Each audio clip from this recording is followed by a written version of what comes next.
नवरात्र उत्सवात बहुतेक महिलांचा सहभाग असतो। महिलांच्या सुरक्षिततेच्या दृष्टीने पोलिसांकडून गर्दीच्या ठिकाणी अनुचित प्रकार घडू नये याची काळजी घेत पोलीस अधिकाऱ्यांसह अंमलदार कर्मचारी तैनात करण्यात येणार असले तरी नागरिकांनी सुद्धा सजग राहावं असं आवाहन शहर पोलीस स्टेशनचे ठाणेदार अजित जाधव यांनी शनिवारी शांतता समितीच्या बैठकीत केलं। त्याचबरोबर नवदुर्गा मंडळाकडून कॅमेऱ्यांची व्यवस्था झाली तर त्या दृष्टीने सोयीचे होईल। अष्टमी आणि नवमी 2 दिवसात रात्री 12 वाजेपर्यंत वाद्य वाजवण्याची परवानगी देण्यात आली असली तरी रुग्णालये तत्सम संस्था परिसरात ही वाद्य वाजवताना इतरांना त्रास होणार नाही याची काळजी घेणे आवश्यक आहे।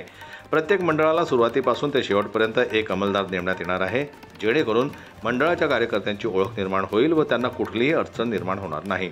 अशा उत्सवासाठी मूर्तिजापूरने एक चांगली ओळख जिल्ह्यात निर्माण केली आहे, त्यामुळे अशा प्रसंगी शहराला बंदोबस्त कमी लागत असतो। हीच ओळख अबाधित ठेवण्यासाठी शहरातील नागरिक व शांतता समितीचे सदस्य कायम प्रयत्नशील असतात। ज्या मंडळांच्या परवानग्या राहिल्या असतील त्यांनी अर्ज करून ताबडतोब घेऊन जाव्यात असेही ठाणेदार अजित जाधव म्हणाले। या बैठकीला शांतता समिती सदस्य, महिला व पत्रकार मोठ्या संख्येने उपस्थित होते। जनमत लाईव्ह न्यूज करता अकोल्याहून संजय उमक यांची रिपोर्ट।